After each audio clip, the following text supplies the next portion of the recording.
Risk వద్దే వద్దు, గెలుపు గుర్రాలే ముఖ్యం. ఎవరు అలిగినా, ఎవరు ఆగ్రహించినా తన పని తాను చేసుకుపోతోంది వైసీపీ అధిష్టానం. సామాజిక సమీకరణాలకే పెద్దపీట వేస్తోంది. ఈసారి బీసీ అభ్యర్థులకు ప్రాధాన్యం ఇవ్వాలనుకుంటోంది. సీనియర్లు అయినా సైడ్ అయిపోవాల్సిందేనంటుంది. కర్నూలు జిల్లాలో అధికార పార్టీ వ్యూహం ఎలా ఉండబోతోంది? ఎక్కడెక్కడ ఎవరిని మార్చబోతోంది?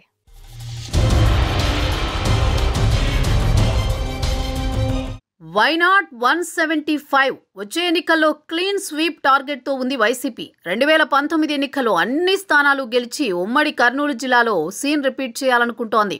సామాజిక సమీకరణాలతో బలమైన అభ్యర్థుల కోసం గట్టి కసరత్తే చేస్తోంది అధికార పార్టీ. ఎమ్మిగనూరు, పత్తికొండ నియోజకవర్గాల్లో బీసీ ఓటర్లు ఎక్కువ. దీంతో అక్కడ బలమైన బీసీ నేతలను బరిలోకి దించే వ్యూహంతో ఉన్నారట వైసీపీ అధినేత. ఎమ్మిగనూరు సిట్టింగ్ ఎమ్మెల్యే ఎర్రకోట చెన్నకేశవరెడ్డిని వయోభారంతో పక్కన పెట్టాలనుకుంటోంది వైసీపీ అధిష్టానం. ఆయన స్థానంలో బలమైన బీసీ నేతను రంగంలోకి దింపే ప్రయత్నాల్లో ఉంది.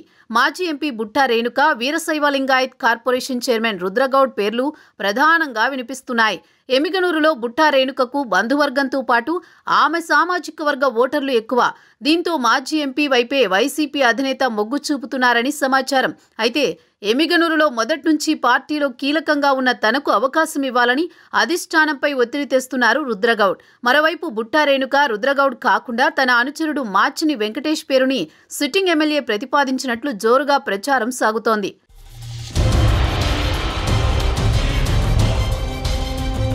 ఉమ్మడి కర్నూలు జిల్లాలో కూడా దాదాపు 5-6 సిట్టింగ్ ఎమ్మెల్యేలను సీట్లు రావన్న సంకేతాలు కనిపిస్తున్నాయి.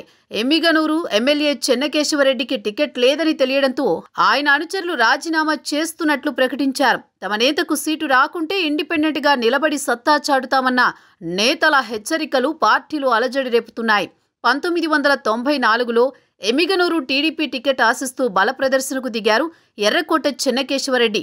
టికెట్ ఇచ్చేది లేదని, మోహన్ రెడ్డిని గెలిపించుకొస్తే ఆర్టీసీ చైర్మన్ పదవిస్తానని అప్పట్లో ఎన్టీఆర్ తెగేసి చెప్పారు. దీంతో ఎర్రకోట కాంగ్రెస్ పార్టీలో చేరి ఎన్నికల్లో పోటీ చేసి ఓటమి చవిచూశారు. సరిగ్గా 30 ఏళ్ల తర్వాత మళ్లీ ఇప్పుడు అదే పరిస్థితి ఎదుర్కొంటున్నారు ఎమ్మిగనూరు ఎమ్మెల్యే. వచ్చే ఎన్నికల్లో టికెట్ లేదని వైసీపీ అధినేత స్పష్టంగా చెప్పినట్టు సమాచారం. దీంతో స్వతంత్ర అభ్యర్థిగానైనా పోటీ చేయాలని ఎర్రకోటపై ఒత్తిడి తెస్తున్నారు ఆయన అనుచరులు. మరోవైపు టికెట్ రేసులో ఉన్న బుట్టా రేణుక, రుద్రగౌడ్ తాడేపల్లి నుంచి ఏ క్షణమైన ఫోన్ వస్తుందని ఎదురు చూస్తున్నారు.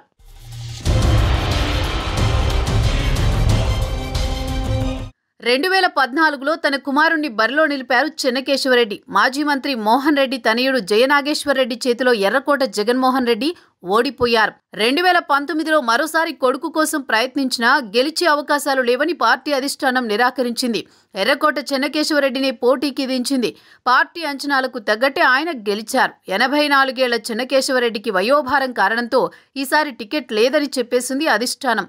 ఆయన కొడుకు గెలిచే ఛాన్స్ లేదని సర్వేలు చెప్పడంతో బీసీ వర్గం నుంచి బలమైన అభ్యర్థిని దించాలనుకుంటోంది. అయితే వయోభారమే అడ్డంకి అయితే ఎమ్మెల్యే తనయుడికి అవకాశం ఇవ్వాలంటున్నారు ఆయన అనుచరులు. టికెట్ ఇస్తే గెలిపించే బాధ్యత తాము తీసుకుంటామంటున్నారట. మరోవైపు తనకు టికెట్ ఇవ్వకపోయినా బుట్టా రేణుకకు మాత్రం వద్దంటున్నారట చెన్నకేశవరెడ్డి. చేనేత సామాజిక వర్గానికి చెందిన ఎంపీ సంజయ్ కుమార్కు ఎమ్మిగనూరు టికెట్ ఇవ్వాలని ఎర్రకోట సూచించినట్టు ప్రచారం జరుగుతోంది. బీసీల్లో చివరికి టికెట్ ఎవరికి దక్కుతుంది? ఎర్రకోట నిర్ణయం ఎలా ఉంటుందని ఎమ్మిగనూరులో ప్రజల్లో పెద్ద చర్చ జరుగుతోంది.